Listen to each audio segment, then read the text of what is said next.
अस्सलाम वालेकुम स्टूडेंट्स, उम्मीद करता हूँ आप सब लोग खैर खैरियत से होंगे। अच्छा स्टूडेंट्स, आज का जो हमारा टॉपिक है वो कहलाता है final accounts for sole proprietor.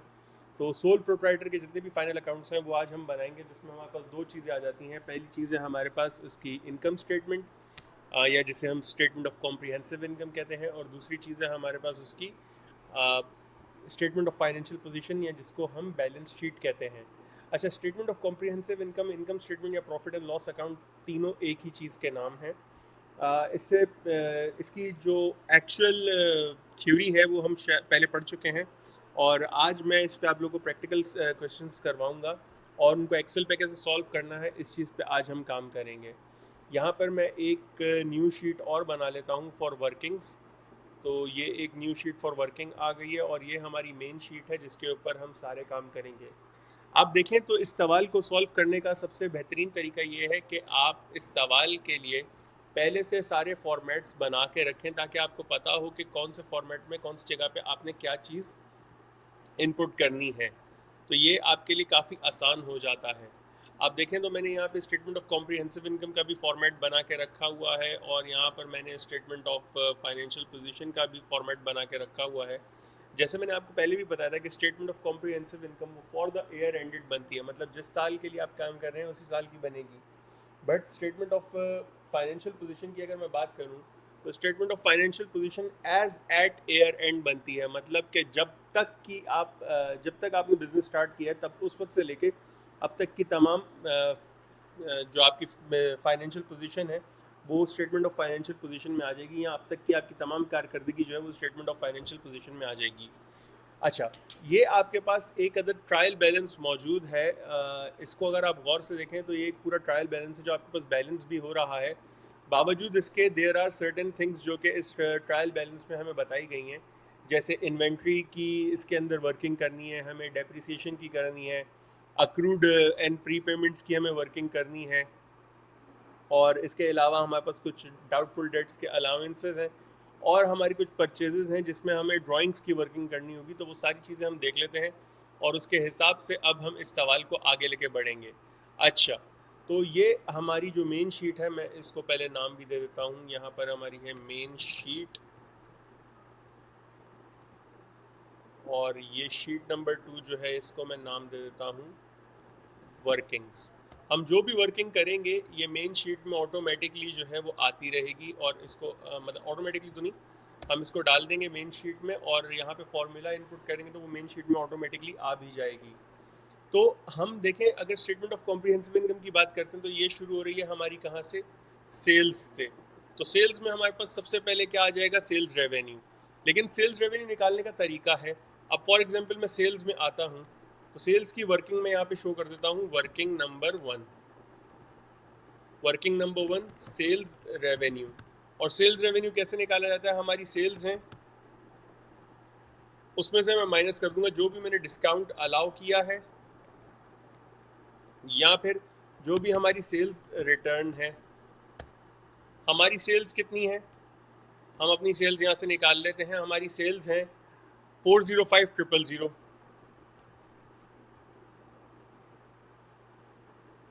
हमारी कोई सेल्स रिटर्न नहीं है, और डिस्काउंट अलाउ हमने किया है 3370 का। डिस्काउंट अलाउ हमने कर दिया है 3370 का। अच्छा, यहाँ पर मैं एक ये डॉलर का साइन लगा देता हूँ, और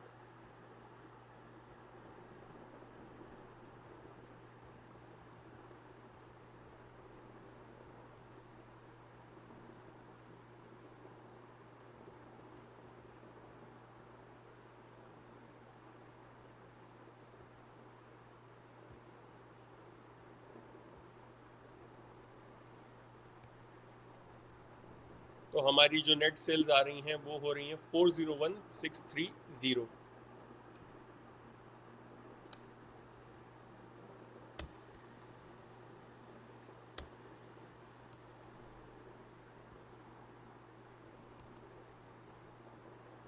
यहाँ हम लिख देंगे 401630।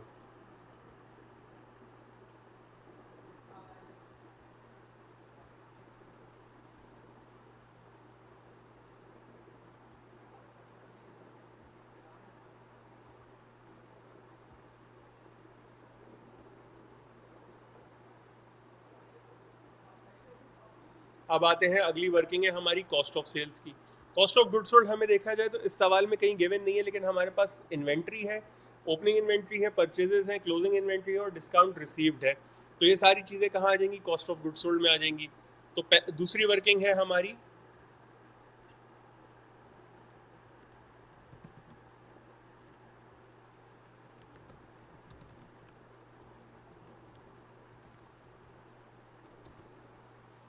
जिसमें हमारे पास सबसे पहले आ जाएगी ओपनिंग इन्वेंट्री, फिर हम इसमें ऐड कर देंगे परचेजेस और हम यहाँ से माइनस कर देंगे क्लोजिंग इन्वेंट्री। अब ओपनिंग इन्वेंट्री है हमारे पास 27,400, परचेजेस हैं हमारे पास 259,600 और क्लोजिंग इन्वेंट्री की हमें जो वैल्यू दी है वो ये रही 25,900, क्योंकि हम वर्किंग कर रहे हैं नियरेस्ट थाउजेंड में, तो ये आ जाएगा 25,900।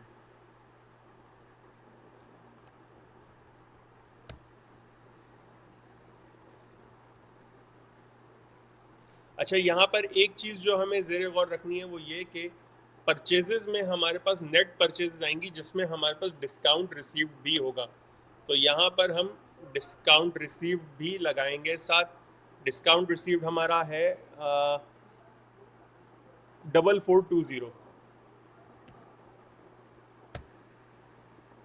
तो हमारी जो कॉस्ट ऑफ गुड्स सोल्ड आ रही है दैट इज 256,680।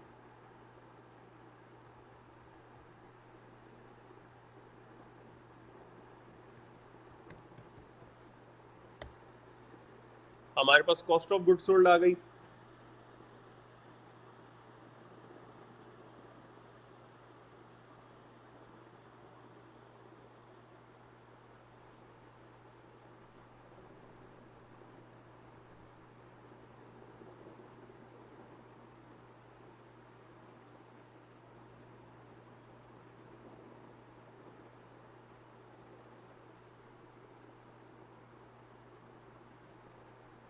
अच्छा, यहाँ पर एक चीज़ हमें और ऐड करनी होगी।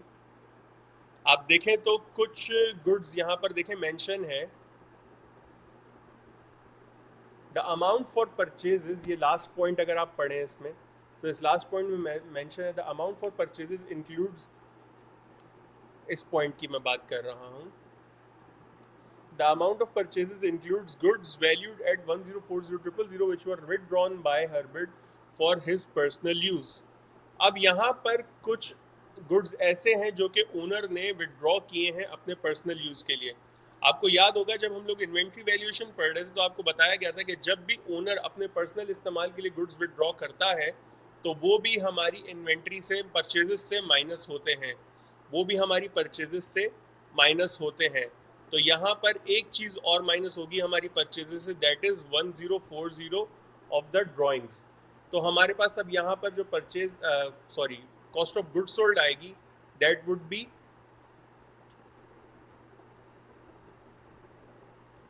255,640।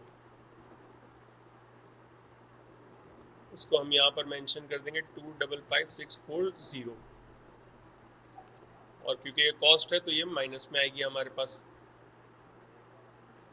जब हम सेल्स में से अपनी कॉस्ट माइनस करेंगे तो हमारे पास ग्रॉस प्रॉफिट आ जाएगा दैट इज 145,990, दैट इज 145,990। अब जो एक्चुअल वर्किंग है वो है ऑपरेटिंग एक्सपेंसेस की। अब जो एक्चुअल वर्किंग है, जो सबसे ज़्यादा क्या कहना चाहिए डिफ़िकल्ट वर्किंग है, वो है ऑपरेटिंग एक्सपेंसेस की। और ऑपरेटिंग एक्सपेंसेस की वर्किंग मैं इधर ही करूँगा आप लोगों के सामने यहीं पर, ताकि हम कोई ऑपरेटिंग एक्सपेंस छोड़ ना दें। ऑपरेटिंग एक्सपेंस में सबसे पहले है हमारे पास वेजेस एंड सैलरीज। मैं यहाँ पे WS लिख रहा हूँ ताकि आपको समझ आ जाए, वेजेस एंड सैलरीज है ये, जो कि है हमारे पास 52360। कितना है? 52360। हम नीचे देख लेते हैं क्या वेजेस और सैलरीज के हवाले से हमें कोई पॉइंट गिवन है? जी, ये देखें, वेजेस और सैलरीज के हवाले से हमें यहाँ पे मेंशन है there are accrued salaries and wages of 140,000। Accrued salaries and wages हैं 140,000 की। अब ये देखिएगा अक्रूड जो है ना वो आपके करंट ईयर एक्सपेंस में ऐड हो जाता है, तो हमारी जो वेजेस एंड सैलरीज बनेंगी दैट इज अराउंड 52360 प्लस 140। तो हमारी जो वेजेस एंड सैलरीज बनेंगी that would be 52,500, that would be 52,500। अच्छा, उसके बाद हमारे पास है बैड डेट। उसके बाद हमारे पास क्या है? Bad debt. अच्छा, अब बैड डेट की वर्किंग आप चाहें तो अलाउंसेस के साथ कर सकते हैं, आप चाहें तो अलग से कर सकते हैं। बैड डेट की वर्किंग किस तरीके से होगी, अब ज़रा इस पे बात करते हैं। मैं वैसे बैड डेट अलग ही रहने देता हूँ, वो ज़्यादा बेहतर है। तो यहाँ पे बैड डेट अलग ही कर देते हैं, 1720 अलग से। अच्छा, उसके बाद हमारे पास लोन इंटरेस्ट है। लोन इंटरेस्ट यहाँ पर लिख दिया हमने 1560।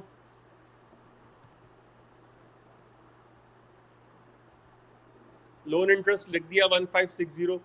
अच्छा, उसके बाद हमारे पास डेप्रीसिएशन है। अब देखें, डेप्रीसिएशन सबसे ज़्यादा इंपॉर्टेंट पार्ट है हमारा, डेप्रीसिएशन। डेप्रीसिएशन किस तरीके से होगा, अब ज़रा इसको देख लेते हैं। डेप्रीसिएशन में हमारे पास है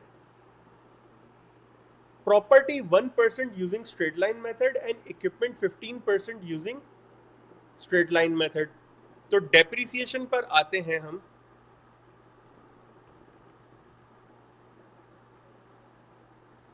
डेप्रीसिएशन प्रॉपर्टी की होगी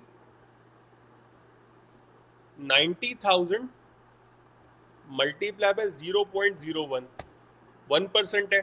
और डेप्रीसिएशन इक्विपमेंट की होगी 57,500 multiply by 0.15,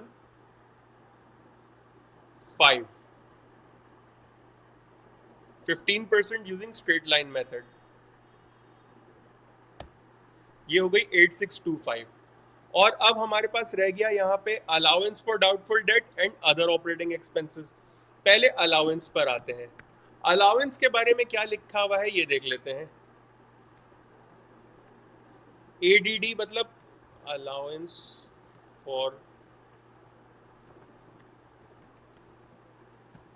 doubtful debts.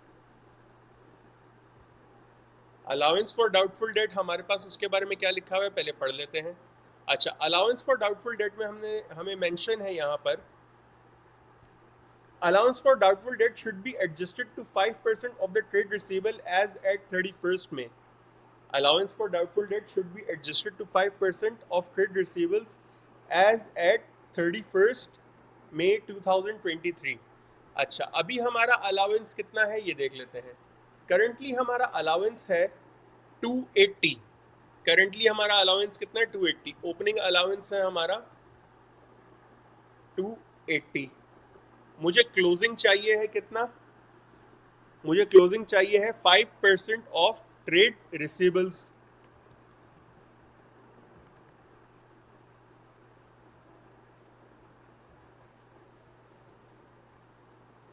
Trade receivables हैं हमारे पास 46,200। ट्रेड रिसीवेबल्स हैं हमारे पास 46,200। तो हमारा क्लोजिंग अलाउंस कितना हो गया? 2310। मुझे इंक्रीज कितना करना होगा अलाउंस? 2030। मुझे इंक्रीज कितना करना होगा अलाउंस? 2030। तो ये अलाउंस फॉर डाउटफुल डेट यहाँ आ जाएगा 2030। अच्छा जी, इसके बाद हमारे पास रह गया आखिरी अदर ऑपरेटिंग एक्सपेंसेस।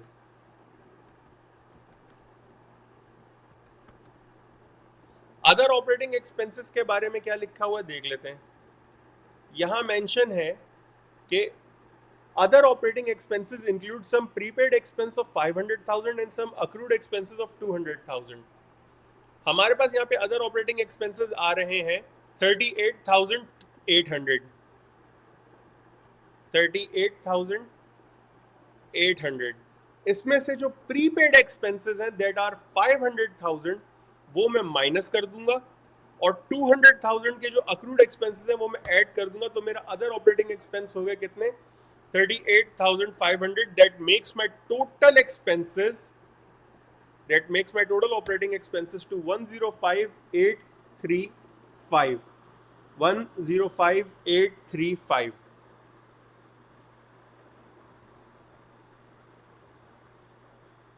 अच्छा, यहाँ पे हम एक चीज़ भूल गए, मैंने भी नहीं देखा, कैरेज आउटवर्ड था हमारे पास 5310, तो यहाँ पर हम कैरेज आउटवर्ड भी ऐड कर देते हैं 5310. तो अब जो हमारा टोटल एक्सपेंस बनेगा that would be around 111145.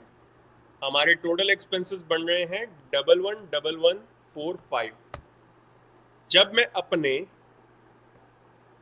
Gross profit से अपने नेट ऑपरेटिंग एक्सपेंसेस माइनस करूंगा तो मेरे पास आ जाएगा नेट प्रॉफिट 34845. मेरे पास नेट प्रॉफिट आ जाएगा 34845. अब यहाँ पे मेरे पास फाइनेंस कॉस्ट जीरो है तो नील हो गया, तो मेरा प्रॉफिट फॉर द ईयर कितना हो गया, 34845 हो गया प्रॉफिट फॉर द ईयर. ये वो प्रॉफिट है जो मेरा इक्विटीज में ऐड हो जाएगा, ये वो प्रॉफिट है जो मेरा इक्विटीज में ऐड हो जाएगा.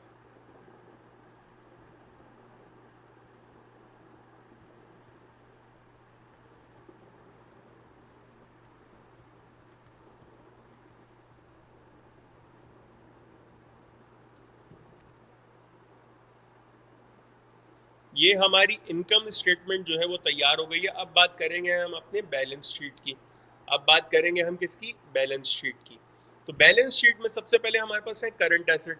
करंट एसेट में हमारे पास क्या क्या आ जाएगा, करंट एसेट में हमारे पास आएगा कैश इन हैंड, जो कि इस सवाल में हमें गिवन है कितना, 151. अच्छा, उसके बाद हमारे पास आ जाएगा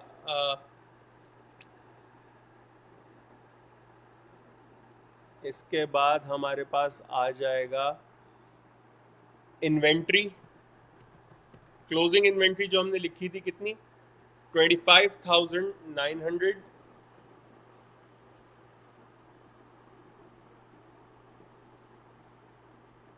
उसके बाद हमारे पास आ जाएगा ट्रेड रिसीवेबल्स.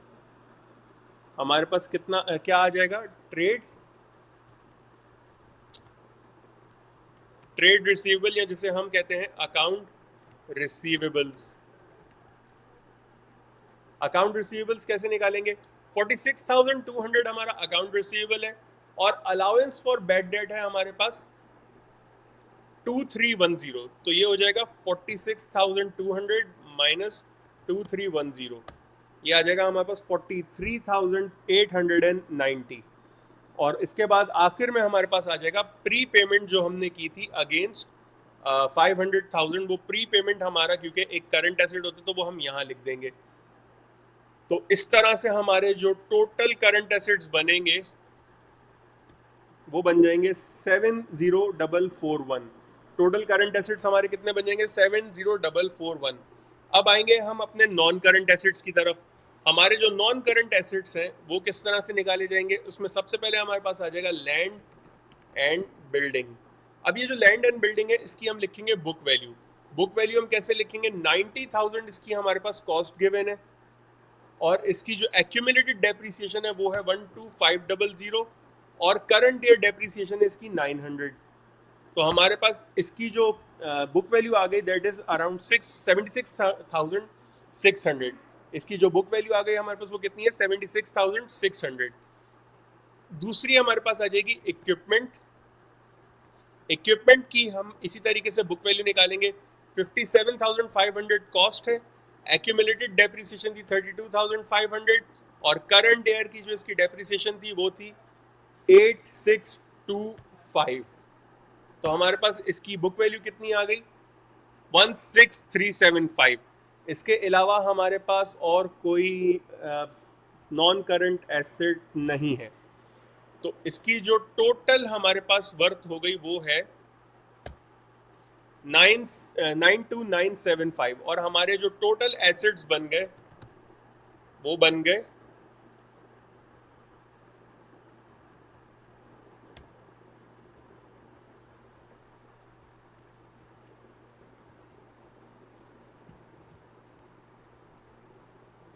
16 को यहाँ पे ज़रा डॉलर पे कर दूँ, हमारे जो टोटल एसेट्स बन गए वो बन गए 163416। अब हमारी इक्विटीज एंड लाइबिलिटीज इसी के बराबर होनी चाहिए हैं। पहले बात करते हैं हम अपनी इक्विटी पे। इक्विटी के लिए हमारे पास सबसे पहली चीज होगी कैपिटल। तो कैपिटल हमारे पास कितना है? कैपिटल हमारे पास है, अल्लाह आपका भला करे, कहाँ गया कैपिटल, 94,501। कैपिटल हमारे पास कितना है? 94,501। लेकिन लेकिन लेकिन लेकिन इस कैपिटल में हमारे पास ऐड होगा सबसे पहले क्या चीज? जो प्रॉफिट फॉर द ईयर है हमारा, दैट इज 34,845। उसके बाद हम इधर से माइनस करेंगे, जो हमारे पास ड्राइंग्स थी, और ड्राइंग्स के साथ साथ हमारे पास फिर क्या होगा आखिर में, मतलब sorry, capital plus total capital जो हमारा इनिशियल है, इसमें से हम माइनस कर देंगे हमारी ड्राइंग्स। हमारी ड्राइंग्स दो तरह की थी। एक ड्राइंग जो हमें यहाँ गिवन है 28930, और एक ड्राइंग जो 1040 हमने की थी अपना गुड्स जो हमने निकाले थे। एक ड्राइंग जो हमने गुड्स निकाले थे उसकी वर्किंग हो जाएगी।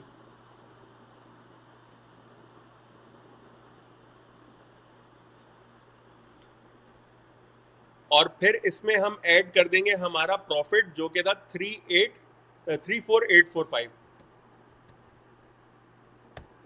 तो हमारा टोटल कैपिटल कितना आ गया? 99346। कितना आ गया हमारा कैपिटल? 99346। और ये कैपिटल एज इट इज यहां आ जाएगा 99346।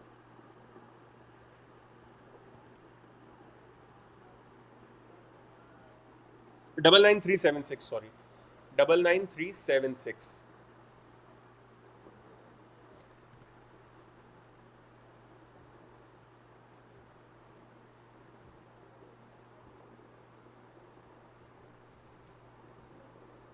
तो हमारी इक्विटी कितनी हो गई? 99376। अब आते हैं अपनी नॉन करंट लाइबिलिटी पे। नॉन करंट लाइबिलिटी में जहां तक मुझे नजर आ रहा है हमारे पास सिर्फ एक ही चीज है जिसे हम कहते हैं 10% लोन, जो कि कितना है? 15,600। 10% लोन विच इज 15,600। तो हमारी नॉन करंट लाइबिलिटी कितनी होगी? 15,600।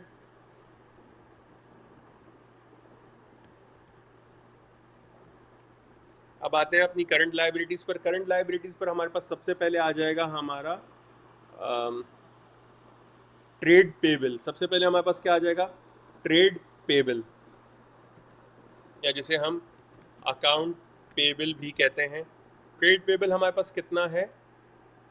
33600। उसके बाद हमारे पास आ जाएगा हमारा अक्रूअल। अक्रूअल हमारे पास कितना है? अक्रूअल है हमारे पास 140 एंड 200। तो अक्रूअल हमारे पास हो गया 140,000 की जो सैलरीज हैं प्लस 200 जो हमारे पास ऑपरेटिंग एक्सपेंसेस में आ रहा था। तो अक्रूअल हो गया हमारे पास 340। और इसके बाद जो तीसरी चीज हमारे पास आएगी वो होगा बैंक ओडी। बैंक ओडी मतलब बैंक ओवरड्राफ्ट। बैंक ओवरड्राफ्ट है हमारे पास 14,500। तो हमारी जो टोटल करंट लाइबिलिटीज बनेगी दैट इज अराउंड 48,440। हमारी जो टोटल करंट लाइबिलिटीज बन रही है दैट इज 48,440। अब जब मैं इन तीनों को ऐड करूंगा तो ये बराबर होना चाहिए है हमारे एसेट्स के। और आप देख सकते हैं कि ये हमारे एसेट्स के बराबर आ रहा है, that is our liabilities and equities. I believe आप सबको ये चीज़ समझ आ गई होगी। अगर किसी को कोई भी सवाल है, अगर किसी का कोई भी सवाल है या किसी को कोई चीज़ नहीं समझ आई तो you guys can ask me any time. You all have my number. अगर किसी के पास नहीं है तो वो ले सकते हैं नंबर मेरा। मेरे पुराने रिकॉर्डेड लेक्चर्स के दौरान आपको मिल जाएगा, उसमें मेरा नंबर आप मुझे कभी भी कांटेक्ट कर सकते हैं अपने किसी भी सवाल के लिए। टिल देन अपना ख्याल रखिएगा। इंशाल्लाह आप लोगों से नेक्स्ट क्वेश्चन के साथ मुलाकात होगी। अल्लाह हाफिज़।